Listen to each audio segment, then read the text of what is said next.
안녕하세요. 금요사건 파일 디바제식합니다. 2001년 9월 4일 새벽 3시 서울 광진구 화양동에 위치한 다세대 주택에서 화재가 발생합니다. 다행히도 불은 더 크게 번지지 않았고요. 그을음만 남긴 채 빠르게 진화되었죠. 하지만 현장을 수습하러 들어간 소방대원들은 충격적인 광경을 마주합니다. 침실에 사망해 있는 한 여성의 시신이었어요. 그녀는 31살의 직장인 여성 정씨. 발견됐을 당시에 침대에 똑바로 누워있던 상태입니다. 하지만 사인은 경부압박 질식사, 그러니까 목졸림을 당했다는 거죠. 눈에 띄는 건 하의가 벗겨져 있다는 부분입니다. 근데 여기서 더 끔찍한 건 따로 있었죠. 성범죄의 흔적도 모자라서 음부가 훼손되어 있었어요. 범인이 화장품 병을 이용해서 유사 강간을 한 정황입니다. 한편 이 사건 현장 집안은 강도가 든 것처럼 매우 어질러져 있었습니다. 또 피해자의 핸드백과 지갑, 신분증, 현금 2만 원, 그리고 입고 있던 속옷까지 사라져 있었고요. 범인이 집에 침입을 해서 강도와 성범죄를 저지르고 증거를 인멸하기 위해 이불에 그리고 옷가지에 불을 붙이고 도주한 것으로 보입니다. 신속히 경찰은 인근에 있는 동종 범죄 전과자들을 수소문했고 또 혹시 더 피해 여성이 있는 건 아닌지 조사를 했는데 안타깝게도 여기에 뚜렷한 단서가 나오지 않았고요. 또 현장에서도 범인을 특정할 만한 증거나 DNA가 남겨져 있지 않았어요. 수사는 점점 미궁에 빠졌고 결국 사건은 미제로 남아 오랜 시간이 그냥 흐르게 됩니다. 그런데 사건 발생으로부터 8년이 지난 2009년 9월 26일 새벽 4시 서울 강진구의 한 주택가에서 점퍼 차림을 한 남성이 어두운 골목을 배회하고 있어요. 키가 한 172cm, 머리가 약간 벗겨진 흔히 볼 수 있는 30대 남성이었죠. 근데 이 당시가 이제 추석을 앞두고 있어서 경찰들이 집중 순찰을 돌고 있던 때거든요. 그러다 보니 경찰의 눈에 이 으슥한 곳을 새벽에 맴도는 남자가 좀 수상하게 느껴진 거예요. 그래서 저기 잠깐만요 하고 그를 불러 세웠고 정중하게 신원 확인을 위해 신분증을 요구합니다. 남성이 순순히 꺼내줬어요. 근데 이상해요. 이거 아닌데? 신분증 사진이 누가 봐도 본인이랑 얼굴이 다른 겁니다. 그래서 경찰이 즉각 추가 질문을 막 해대기 시작했죠. 근데 이 남자가 자기의 이름도 휴대폰 번호도 제대로 되질 못해요. 결국 같이 서로 가시죠 하고 그를 지구대로 이미 동행했습니다. 아니 보니까 이 남자가요 휴대폰을 무려 3개나 가지고 있었어요. 근데 명의를 또 확인해보니 전부 타인 거예요. 심지어 그중 하나는 이미 도난 신고까지 되어 있고요. 사실 이때까지만 해도 경찰은 이 수상한 남자를 절도범 정도가 아닐까라고 여겼습니다. 그러던 중 마침 소지품 중에 차 열쇠가 나왔어요. 그래서 차 좀 수색합시다 하면서 차가 세워진 곳으로 함께 동행하게 되죠. 이곳저곳을 보던 경찰이 마지막으로 트렁크를 열어보게 되거든요. 근데 여기서 아주 뜻밖의 물건들이 튀어나왔죠. 안에 있던 건 여성 속옷 20여 벌, 그리고 칼 6점, 컴퓨터 외장 하드, 거기에 막 성인 기구까지 들어있습니다. 근데 더 기괴한 게 여성 속옷의 형태인데 하나같이 이 성기가 맞닿아 있는 부분이 이렇게 뚫려 있는 거예요. 그래서 경찰이 딱 이걸 보는 순간 이거 보통 놈이 아니구나 싶었죠. 이 수상하고 음침한 남자의 정체는 36살의 이대영. 그는 경찰 앞에서 당당했습니다. 이거요? 저 성 도착증 있어요. 정말 눈 하나 깜짝하지 않고 말하는 거예요. 그리고 이 여성 속옷들은 거리에서 우연히 주운 거래요. 경찰도 이 사람 도대체 뭔가 싶어서 전과 조회를 해봤죠. 그랬더니 지난 2006년에 공연 음란죄로 입건된 혐의가 나옵니다. 자, 그래도 수사는 계속됐어요. 이 트렁크에서 나온 이대영의 외장 카드 있잖아요. 이걸 경찰이 컴퓨터에 연결을 해보게 돼요. 그런데 여기서 충격적인 화면이 펼쳐졌죠. 뭐 일단 폴더 이름부터가 그 이름부터가 차마 평범한 사람들은 입에 담지 못할 만큼의 아주 외설적이고 변태적인 단어들이었고요. 안을 열어보면 각종 포르노와 함께 여성 속옷 사진들에다가 또 이대영 자신이 여성 속옷을 착용하고 찍은 사진도 나옵니다. 그 밖에도 거리를 다니는 불특정 여성들의 신체를 찍은 것도 있었고요. 그런데 여기서 진짜 눈에 띄었던 건 따로 있습니다. 바로 여러 장의 타인 신분증. 신분증이 23장이 나와요. 그래서 경찰이 일단은 그 신분증 주인들에게 일일이 연락을 취해보거든요. 그랬더니 대부분 범죄를 당한 적이 있는 피해자였어요. 예를 들어서 제가 얼마 전에 퍽치기를 당해서 신분증을 잃어버렸어요. 제가 얼마 전에 지갑을 도둑 맞았어요. 다들 이렇게 말해요. 근데 사건들의 범인은 잡히지 않았고요. 그렇다면 지금 이 앞에 앉아있는 이대영이 범인일 확률이 높습니다. 그런데 그 중에 그 23개의 신분증 중에 한 개는 그 주인이 놀랍게도 이미 사망한 상태입니다. 해당 여성이 바로 정씨. 지난 2001년 9월 미제로 남아있던 광진구 살인사건 피해자요. 앞서 소개한 바로 그 사건이요. 본능적으로 이 사람이 용의자라는 게 느껴진 경찰이 강하게 이대영을 추궁했죠. 하지만 그는 꿈쩍도 하지 않습니다. 사실상 증거 있냐는 거예요. 갑자기 왜 나를 살인사건의 범인으로 보냐는 거죠. 신분증? 주었다 하면 끝이잖아요. 이거 자백을 쉽게 받아내지 못할 상황이에요. 근데 이때 담당 형사 한 분이 아주 강수를 두게 되죠. 자, 일단 다들 나가봐. 이러면서 다른 조사관들을 다 내보냈고 이대영과 형사님이 허심탄회하게 독대를 합니다. 야, 사건 이야기는 됐고 너 살아온 이야기나 좀 들어보자. 그냥 인생 이야기를 해보자는 제안이었어요. 그러자 이대영이 처음엔 쭈뼛쭈뼛 하더니 줄줄 입을 열기 시작합니다. 내가 살면서 이런 게 억울했다. 내가 이런 무시를 당했다. 온갖 서러움을 전부 줄줄이 털어놨어요. 형사님은 묵묵히 그 이야기를 들어줬고요. 근데 여러분, 그 시간이 무려 12시간입니다. 12시간이 흘렀어요. 와, 대단하죠? 형사님이 아무리 큰 그림이 있었다고는 하지만 그 시간 동안 이 범인의 이야기를 듣고 있었던 거예요. 그렇게 12시간이 지나갈 무렵 이 형사님과 관계가 굉장히 가까워졌다고 느꼈는지 이대영이 무겁게 입을 엽니다. 형님 같으니까 제가 형사님한테만 얘기할게요. 제가 사실 예전에 여자를 죽였어요. 네, 지난 8년간 풀리지 않던 미제 사건의 범인이 밝혀지는 순간이었죠. 과거로 돌아가서 이대영은 피해 여성 정씨를 스토킹했습니다. 사건 당일 그녀가 자고 있는 틈을 타서 집에 들어갔고 성추행했어요. 이후에 목을 졸라 살해했고요. 강도살인으로 위장하기 위해 현장을 일부러 이렇게 화재가 난 것처럼 꾸몄다고도 증언합니다. 여기까지 알게 된 형사님 그리고 수사관들은 순간 이런 생각이 들었어요. 얘가 이렇게 살인을 순순히 얘기하는데 과연 이게 정말 한 번뿐이었을까? 2001년이 정말 처음이었을까?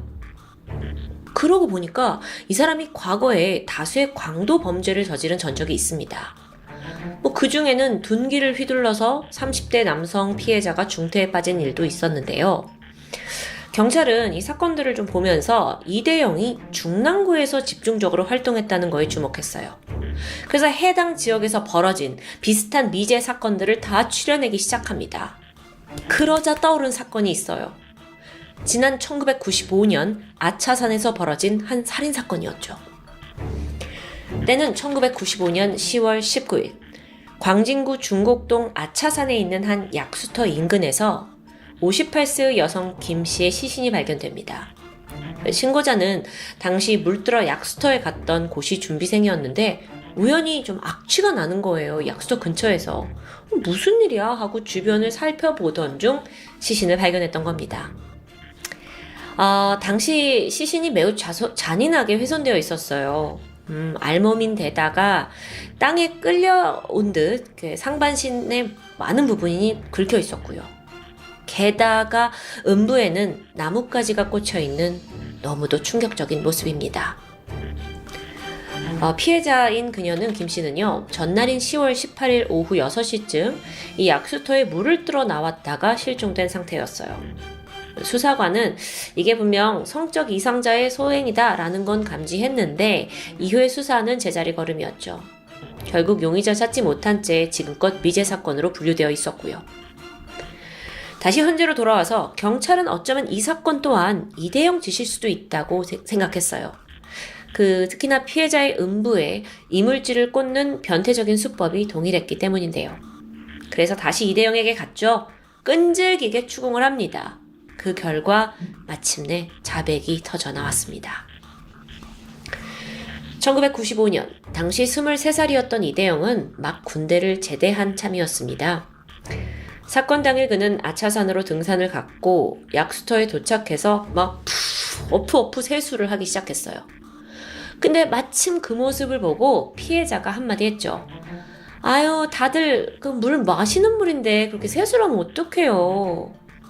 근데 이때 이대영에 따르면 이 말 외에도 그냥 이렇게 나를 나무라는 것 외에도 아우 요즘엔 그렇게 버릇이 없어 라는 말을 했다는데요. 여기에 이대영이 순간적으로 분노가 치밀었습니다. 그래서 바로 옆에 있던 돌을 집어들더니 중년 여성이던 김 씨의 머리를 그냥 내리치는 거예요. 비명을 지르면서 그녀가 쓰러졌고 하지만 목격자는 없었고 잠시 후 이대영은 시신을 한 20m 끌고 가서 풀숲에 유기했던 겁니다. 근데 이대영이요, 그때 1995년에 저지른 살인은 단순히 분노 때문이지 성범죄는 아니었다고 해요. 근데 피해자는 옷이 벗겨져 있었거든요. 음부도 훼손되어 있고요. 이대영은 자기가 일부러 수사에 혼선을 주기 위해서였다고 변명했죠. 그런데 여기서 더 특이한 건 이때도 이대영은 피해자의 속옷을 챙겨서 달아났다는 겁니다. 이대영은요, 수집광적인 면모를 보였어요. 여성에게 범죄를 저지르고 속옷을 수집했거든요. 뿐만 아니라 신분증도 수집했고요. 그래서 그 트렁크에 있었던 신분증 23개, 그리고 여러 여성 속옷들이 피해자들에게서 온 것입니다. 근데 전문가가 분석한 바에 따르면 이 이대영이 이 물건들을 마치 자기의 훈장이라도 되는 양 오랫동안 간직했어요. 거의 수집 광적으로요. 그러니까 어쩌면 그것들을 보면서 나름의 쾌락을 느낀 것으로 보이죠. 자, 이 사람 도대체 어떤 인간일까요? 이대영은 1973년생인데 재혼 부부의 6남매 중 한 명으로 태어났습니다. 그가 주장을 하길 초등학교 3학년이 되던 해에 자기가 아차산 약수터에 갔다가 모르는 남성으로부터 성폭행을 당했대요. 물론 사실관계는 알 수 없고요. 이후 사춘기 때부터는 포르노에 빠져듭니다. 그것도 소아성애, 스너프 필름, 이렇게 아주 변태적이고 성도착적인 그런 포르노만 좋아했어요. 여기서 스너프 필름이라는 건 막 누군가 극단적인 선택을 하거나 타인을 살해하는 내용의 영상물입니다. 그러니까 범죄와 관련된 영상물이에요. 그렇게 성인이 됐죠. 그때부터는 여성들의 속옷을 훔쳐서 모으기 시작해요. 그리고 또 왜 고등학교에 여자 고등학교 앞에서 성기 이렇게 보여주는 일명 그 바바리맨 같은 음란 행위를 벌이고 다녔고요. 과거 전과를 보니까 1998년에 강도, 2002년에 여성 속옷 절도, 2006년에는 성기 노출죄로만 같은 해 무려 3번이나 체포됐더라고요. 완전 나 정말. 그런데 정말 놀라운 점이 있습니다. 성향이 너무 이상하고 변태스럽잖아요. 근데 일상생활에선 전혀 아니에요. 멀쩡해요. 동네 주민들 모두 이대영을 그저 평범한 그냥 30대 남성으로만 기억하고 있었을 정도니까요. 심지어 2004년부터는 사실혼 관계에 있던 여자친구도 있습니다. 그 당시 여자친구 조 씨는 이대영이 이렇게 살인으로 검거되고 또 변태 성향까지 밝혀지면서 이건 제가 알던 사람이 절대 아니에요. 이러면서 큰 충격에 빠졌대요. 너무 달랐으니까요. 정말 철저하게 사회적인 가면을 쓰고 뒤로는 온갖 추악한 범죄를 저지른 거죠. 바바리맨 했었다니까요. 그런 인물이 우연히 경찰의 눈에 띄어서 2건의 미제 사건 범인이라는 게 밝혀진 속 시원한 상황입니다. 2009년 12월 이대영의 재판이 이루어집니다. 2명의 여성 무참히 살해했죠. 그리고 다수의 강도를 저지른 데에 대해 징역 22년 6개월이 선고됐습니다. 재판부는 이대영의 범행 동기와 수법, 죄질이 나쁘다고 지적했어요. 하지만 순순히 범행을 시인했고 반성했다라는 점, 또 불우한 가정 환경과 초등학교 때 성폭행을 당한 경험을 양형에 참작했다고 밝혔습니다. 아니 근데 여기서 그 성폭행 부분은 어디까지나 이대영의 주장에 불과한데 이게 재판에 영향을 미쳤다는 게 저는 좀 아리송했습니다. 그렇죠. 어쨌든 형은 확정됩니다.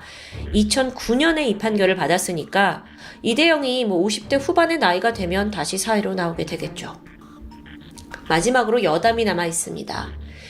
이대영은 자기가 살인을 자백하게 된 계기가 순전히 형사님 덕분이라고 강조했어요. 왜 그러냐 들어보니까 평생에 거쳐서 그 누구도 내 이야기를 그토록 진지하게 들어준 적이 없었다고 말했죠. 하지만 형사님이 달랐고 그래서 자기가 거의 사랑에 빠질 정도여서 술술 자백을 했다는 거예요. 그가 스스로 고백했듯 이대영이라는 위험한 범죄자가 만천하에 드러나기까지는 경찰분들의 많은 노력이 있었습니다. 단지 거리를 배회하고 있던 남성을 노련한 눈썰미로 검문한 경찰관, 또 임의 동행을 한 후에 증거품까지 가지고 있었는데도 그를 끈질기게 붙잡고 결국 자백을 받아낸 형사님까지 그들의 노고에 진심으로 감사드립니다. 하지만 그렇게 힘들게 잡은 만큼 이대영이 최대한 오랫동안 사회와 격리되길 바라는 게 저희의 마음입니다. 아니면 우리 다음 세대는 또 다른 바바리맨을 만나게 될 수 있으니까요. 지금까지 금요사건 파일 디바제시카였습니다. 안녕하세요. 금요사건 파일 디바제시카입니다. 경찰 손에 이끌려 나오고 있는 이 남자. 그는 조금 전 경찰 조사에서 이렇게 말했습니다. 저 지금 안 잡혔으면 한날에 한두 명 더 죽였을 것 같아요. 아무렇지도 않게 이런 말을 내뱉고 있는 범인은 25살 김윤철입니다. 그는 평범한 회사원이었습니다. 아주 쾌활한 성격으로 검거 직전까지 컴퓨터 부품회사 영업사원으로 근무를 했고 안정적인 월급에 또 상견례까지 마친 결혼을 약속한 여자친구가 있었어요. 가정에선 부모님께 정성을 다하는 효자들이었고요. 전과요. 청소년 때 도로교통법 위반으로 벌금 20만 원 낸 게 답니다. 겉으로 봤을 때 그 누구도 김윤철이 끔찍한 연쇄살인마라고는 상상조차 하지 못했을 텐데요. 완벽한 이중생활을 했던 거죠. 살인이 시작된 건 2006년 5월 15일. 그날 밤 11시 50분쯤 김윤철은 안양에서 친구와 늦게까지 술을 마시고 귀가하던 중 우연히 22살의 회사원 여성 윤 씨를 마주칩니다. 아주 친절한 얼굴로 밤이 늦었으니까 같은 방향이면 자기가 태워주겠다는 호의를 베풀게 되죠. 이렇게 넉살 좋게 웃고 있는 김윤철의 모습에 윤 씨가 큰 적대감을 느끼지 못했고 안심한 후 차에 올라타는데요. 그건 비극의 서막이었습니다. 잠시 후에 한참을 운전하던 김윤철이 윤 씨 집 방향이 아닌 다른 곳으로 차를 돌립니다. 놀란 그녀가 어디로 가는 거냐고 물으니까 김윤철이 돌변했어요. 그리고 미리 준비한 흉기를 꺼내 들어서 위협한 후 한적한 곳에 차를 세우고는 그녀를 겁탈합니다. 이후에 공포에 떨고 있는 윤 씨에게서 소지품과 신용카드를 빼앗았고요. 비밀번호까지 알아냅니다. 그런데 이때 김윤철의 머릿속을 스치는 생각이 있었어요. 아이씨, 내 얼굴 봤네. 그는 갑자기 윤 씨의 속옷을 그녀의 입에 물려서 소리를 지르지 못하게 만들고 차에 싣고 있던 나일론 끈으로 그녀를 결박합니다. 또한 준비해둔 포장용 테이프로 얼굴을 수십 차례 감아서 윤 씨를 질식사시켰죠. 그녀는 비명조차 제대로 질러보지 못한 채 죽음을 맞이하고 말았습니다. 이렇게 납치부터 살해까지 걸린 시간이 불과 2시간도 채 안 돼요. 사실 윤 씨는 위협을 당한 직후부터 자신의 남자친구와 112에 여러 번 전화를 시도했었습니다. 짧게는 3초부터 길게는 10초 정도 신호가 울렸지만 안타깝게도 제때 도움을 받진 못했죠. 한편 김윤철은 시신을 유기할 장소를 물색하기 시작합니다. 그러면서 군포 시내를 1시간 동안 배회했어요. 그러다 결국 눈에 띄지 않는 금정역 뒤에 있는 역과 도로의 담 틈새를 찾아냈고요. 윤 씨의 시신을 그곳에 유기하게 되죠. 첫 살인 후 이틀 만인 5월 17일 김윤철은 윤 씨 신용카드로 13번에 걸쳐 현금 284만 원을 찾아냅니다. 그중 100만 원은 여자친구에게 선심 쓰듯 줬고요. 70만 원은 자기 차 할부금으로 사용했어요. 돈을 찾을 때 일부러 유동인구가 많은 3번역 내에 있는 현금 인출기를 이용했는데 여기에 있는 CCTV가 실제로는 촬영이 되지 않는 가짜인 걸 미리 알고 여길 택했던 겁니다. 추후에 경찰이 인출 기록 보고 CCTV 확보했지만 얼굴은 찍혀있지 않았죠. 그렇게 윤 씨가 살해된 지 5일이 지난 5월 20일 새벽, 김윤철은 시신이 있던 그 금정역 뒤편 담으로 다시 찾아왔습니다. 그리고 아예 깨끗하게 시체를 훼손할 목적으로 불을 지른 것으로 추정돼요. 화재 신고를 받고 소방대가 출동해서 불에 탄 시신을 발견했지만 당장 육안으로는 신원 확인이 불가능했죠. 그래서 추후 국가수 감식으로 그녀의 손가락과 또 과거 치아 기록을 통해 실종된 윤 씨라는 게 밝혀집니다.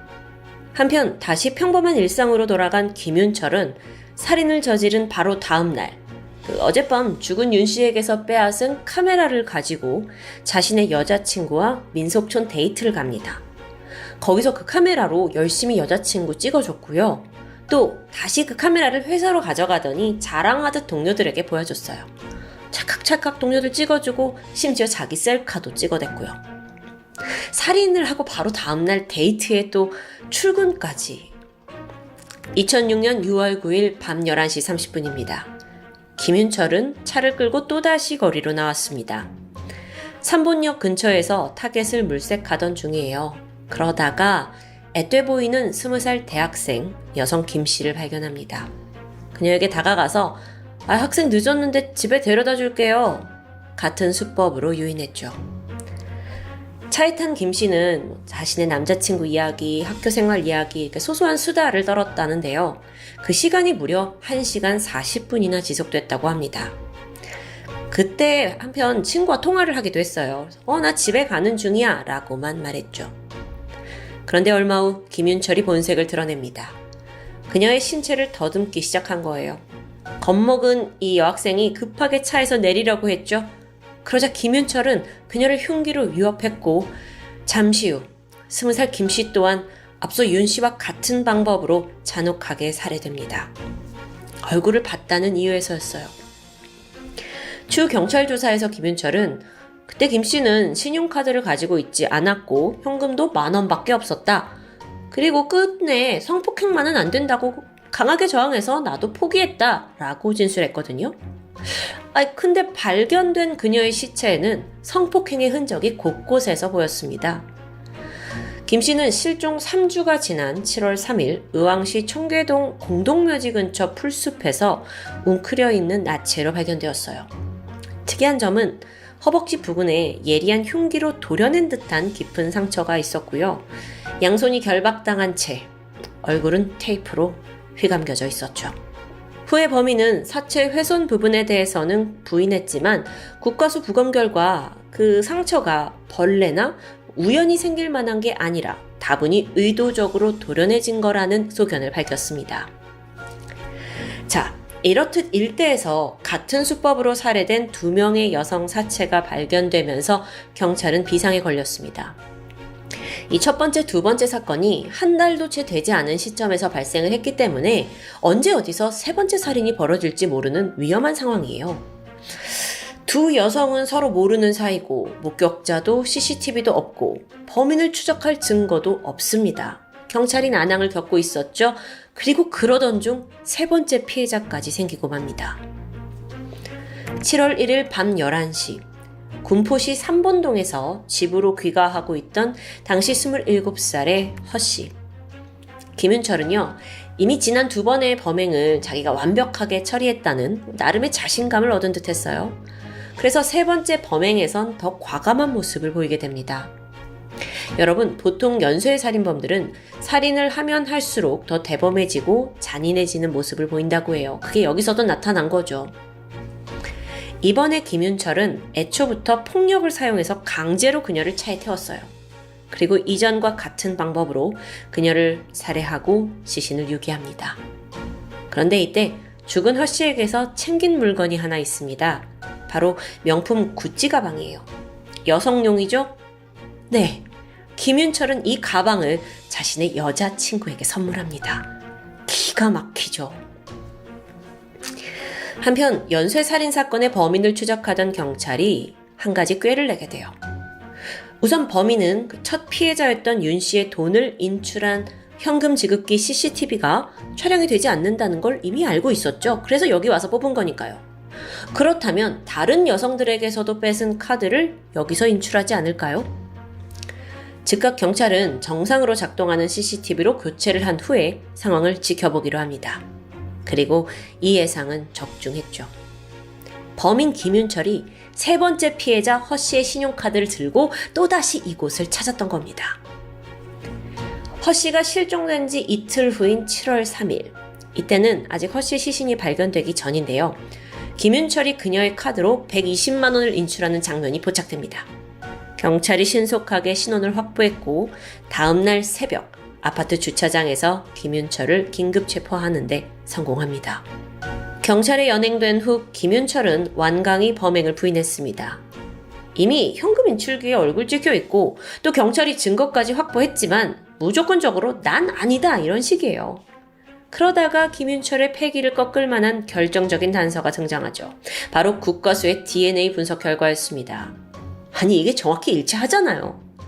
그제서야 범행을 자백하기 시작하는데 또 그게 전부 다는 아니었죠. 사실 아까 검거되었을 당시 세 번째 피해자 허 씨의 시신이 발견되기 전이라고 했죠. 김윤철이 허 씨의 생사에 대해서는 입을 굳게 다무는 겁니다.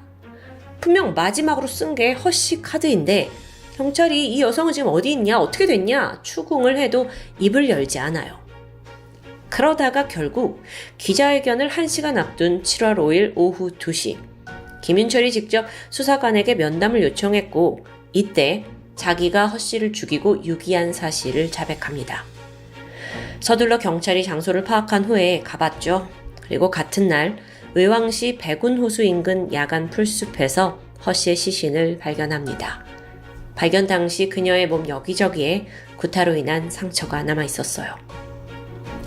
자, 이렇게 지난 46일간 군포, 안양 일대에서 3명의 여성을 연쇄적으로 살해한 범인 김윤철의 행각이 모두 드러났습니다.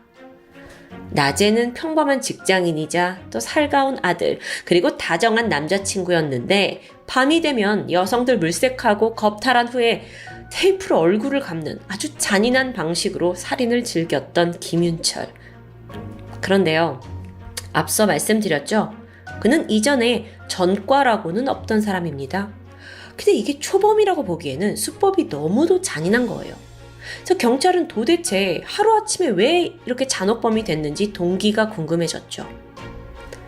김윤철에 따르면 카드비 1,000만 원이 있는데 그걸 해결하기 위해 범행을 저질렀다고 말해요. 과연 그럴까요? 당시 연봉이 2,800만 원 정도고 또 부모님의 가정형편도 그리 나쁘진 않았어요. 범행 수개월 전에 아버지 명의로 차량을 구입하기도 했고요. 김윤철이 말하길 이 차의 할부금과 또 일부 카드 빚으로 인해서 매달 160만 원 정도를 지출하다 보니 돈이 부족했다고 말합니다. 그동안은 어떻게 돈을 빌려서 좀 충당을 했는데 더 이상 안 되겠다라는 생각이 들어서 범행을 결심했다는 거예요. 아니 근데 생각해보세요. 돈 때문에 그런 거라면서 왜 겁탈을 하는 거죠? 그에 대한 답은 자택 수사에서 어느 정도 찾을 수 있었습니다. 김윤철 집을 수색해보니 수십 건의 포르노가 발견되었어요. 그리고 여기서 취향이 고스란히 드러나는데요. 영상들 대부분 여성을 테이프로 결박하거나 강압적으로 이런 성행위를 하는 장면, 또 여성이 고통스러워하면서 원하지 않는 성행위가 묘사되는 그런 부류였던 겁니다. 그래서 이걸 토대로 경찰은 김윤철이 평소 가학적인 성에 매료되어 있고 이런 걸 보면서 범행에 활용한 것으로 추정하고 있습니다. 이뿐만 아니라 어린 시절 그는 어머니가 형만 편애한다는 피해의식에 사로잡혀 있었는데요. 이로 인해 성장을 하면서 여성에 대한 이유 없는 증오심이 잠재되어 있었을 거라고는 분석이 나오기도 했죠. 범인 당사자는 돈 때문에 범행을 했다고 하는데 그 정도가 너무 지나치니까 이런 범행 동기에 대한 여러 가지 추정과 분석이 이어졌던 겁니다. 그만큼 잔혹했다는 뜻이었겠죠. 덧붙여서 김윤철 본인도요. 안 잡혔으면 한 달에 한두 명 더 죽였을 것 같다 라고 감히 말해요. 그러니까 분명 돈을 떠나서 어떤 이상 성욕 혹은 살인 자체에 집착을 했던 것으로 보이죠. 실제 김윤철은 이런 말을 했습니다. 살인을 하면 할수록 범행에 중독되어 갔다고요. 첫 번째는 몰랐는데 두 번째 피해자를 살해할 땐 말로 표현할 수 없는 희열을 느꼈다고도 말했죠. 자, 그럼 조사 과정에서 그는 반성의 기미를 보였을까요? 아니요. 피해자들에게 미안한 마음은 있지만 나 자신에게 올 피해만 생각했다. 내 여자친구, 회사 동료, 친구나 가족들이 내 범죄를 알게 되면 피해가 생길 것 같아 어쩔 수 없이 저지른 거다라고 말해요. 이 진술 상당히 자기중심적 아닌가요? 그러니까 즉 자기가 불리해지는 입장만 생각하고 아무런 이유 없이 죽임을 당한 억울함에 대한 공감은 전혀 없어 보이죠.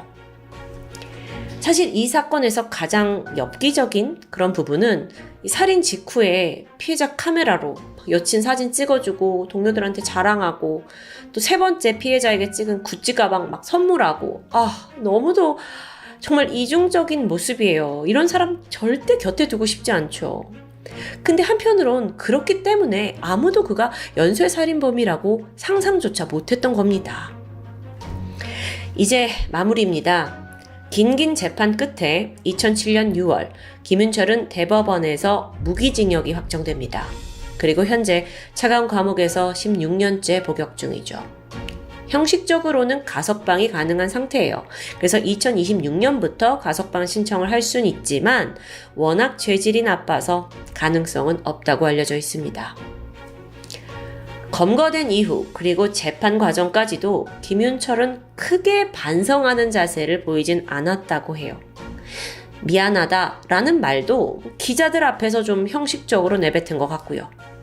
아무리 평생을 감옥에 갇혀있다 한들 자신이 살해한 3명의 여성이 그때 죽는 순간 느꼈던 그 공포와 두려움을 김윤철이 과연 공감할 수 있을까요?